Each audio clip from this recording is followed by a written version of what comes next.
कांशीराम का जन्म 15 मार्च 1934 को पंजाब के रोरापुर में एक रैदासी सिख परिवार में हुआ था।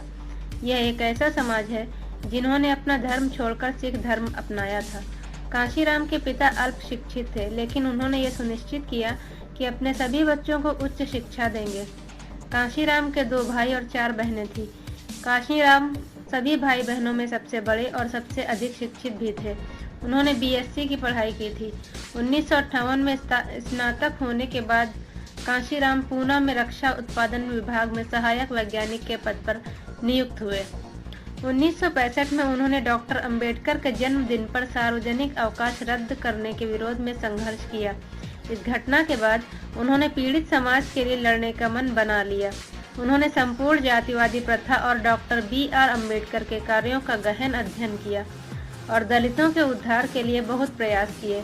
आखिरकार सन 1971 में उन्होंने अपनी नौकरी छोड़ दी और अपने एक सहकर्मी के साथ मिलकर अनुसूचित जाति, अनुसूचित जनजाति, अन्य पिछड़ी जाति और अल्पसंख्यक कर्मचारी कल्याण संस्था की स्थापना की। यह संस्था पूना परोपकार अधिकारी कार्यालय में पंजीकृत की गई थी। हालांकि इस संस्था का गठन पीड़ित समाज के कर्मचारियों का शोषण रोकने हेतु और असरदार समाधान के लिए किया गया था, लेकिन इस संस्था का मुख्य उद्देश्य था लोगों को शिक्षित और जाति प्रथा के बारे में जागृत करना। धीरे धीरे इस संस्था से अधिक से अधिक लोग जुड़ते गए, जिससे यह काफी सफल रही। सन 1973 में कांशीराम ने अपने सहकर्मियों के साथ मिलकर BAMCEF यानी BAMCEF backward and minority communities employ federation की स्थापना की, जिसका पहला क्रियाशील कार्यालय सन 1976 में दिल्ली में शुरू किया गया। इस संस्था का आदर्श वाक्य था एजुकेट, ऑर्गेनाइज एंड एजिटेट। इस संस्था ने अंबेडकर के विचार और उनकी मान्यता को लोगों तक पहुंचाने का बुनियादी कार्य किया। इसके पश्चात कांशीराम ने अपना प्रसार तंत्र मजबूत किया और लोगों को जाति प्रथा, भारत में इसकी उपज और अंबेडकर के विचारों के बारे में जागरूक किया। वे जहां जहां गए उन्होंने अपनी बात का प्रचार किया और उन्हें बड़ी संख्या में लोगों का समर्थन प्राप्त हुआ। सन 1980 में उन्होंने अंबेडकर मेला नाम से पद यात्रा शुरू की, जिसमें अंबेडकर के जीवन और उनके विचारों को चित्रों और कहानी के माध्यम से दर्शाया गया। 1984 में कांशीराम ने बामसेफ के समानांतर दलित शोषित समाज संघर्ष समिति की स्थापना की।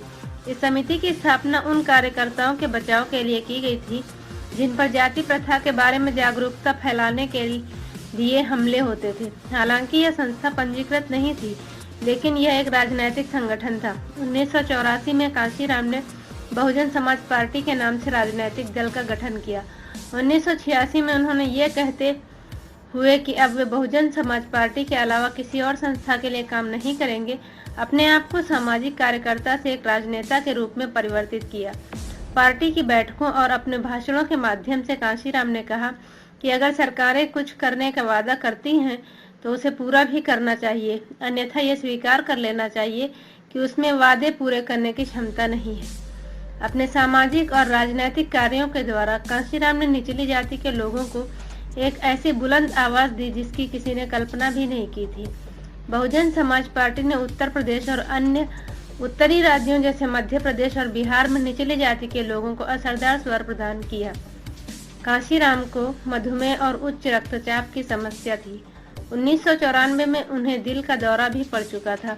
दिमाग की नस में खून का गट्ठा जमने से 2003 में उन्हें दिमाग का दौरा पड़ा।